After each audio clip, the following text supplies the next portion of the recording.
right, guys. So we are now at the last stage of the writing process. We are going to be drafting our final draft of our argumentative essay. So we've started with brainstorming and now we are here. So I'm going to show you the steps on how to um, create your final draft. You need to have two windows open. You need to have your rough draft outline open, and you also need to have the document that you will be submitting today in Google Docs. It needs to be opened up in the Module 2 tab. Notice it is your timed writing prompt at the top. You're going to leave the planning blank because you've done that already. And you'll notice two boxes, one for your rough draft and one for your final draft. You're going to go ahead and open up your November 11th um, your November 4th, Module 2, which was the rough draft of this essay. And you're going to copy and paste it directly in here from that first assignment, November 4th, Module 2, rough draft. Now I'm going to show you how to get the second final draft box filled. So first you want to come over here to your outline. You want to hit File, Make a Copy, and just go ahead and hit OK. I will never see this document, but this will keep you from making changes to your outline that will be permanent.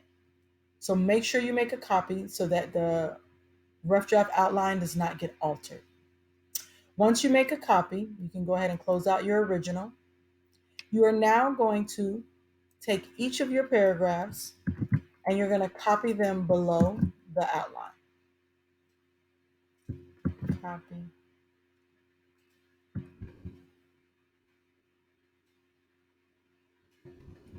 You are taking it just as it appeared on November 4th, and you are now going to look at all of the comments and revisions that you made, and you're going to make those.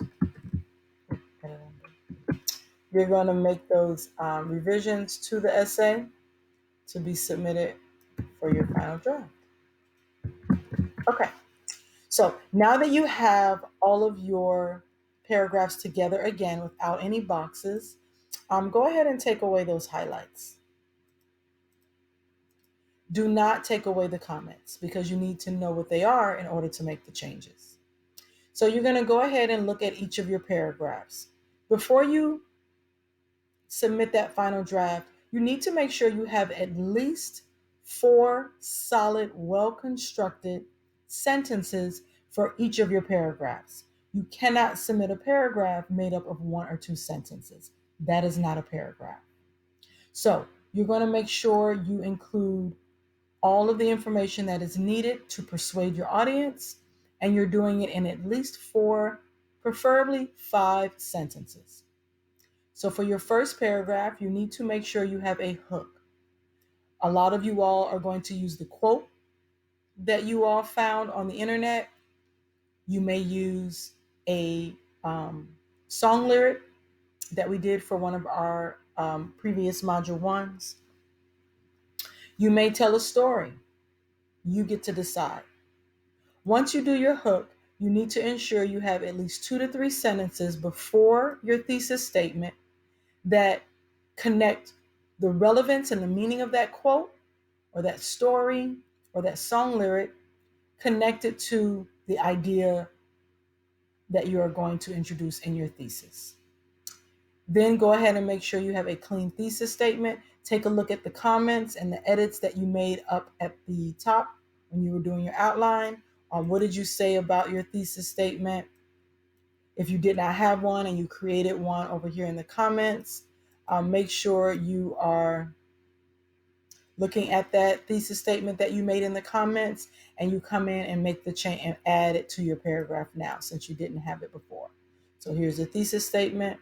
If you didn't have one, you're going to start taking exactly what's in the comments and pasting it into your paragraph. Go ahead and make all those changes and additions to your paragraph. Read over it. Have somebody else read over it. Check your spelling, capitalization, and punctuation. You're then going to take this entire paragraph. You're going to copy it directly from here. And you're going to paste it into this paragraph. I look forward to getting your